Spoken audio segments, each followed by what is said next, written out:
Welcome to the last breakfast. Please enjoy the video.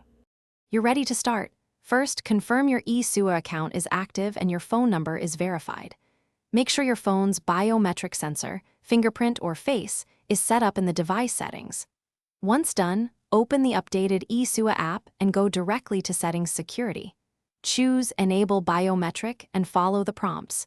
Grant the app permission to use the device sensor. This links the app to your device biometric layer, so you can skip manual PIN input for quick authentication. Now complete the linking process step by step. Open Profile, then Security, and tap Biometric Settings. The app will ask you to authenticate using the sensor already enrolled on your phone. Make sure to set or confirm a fallback PIN in case biometric fails.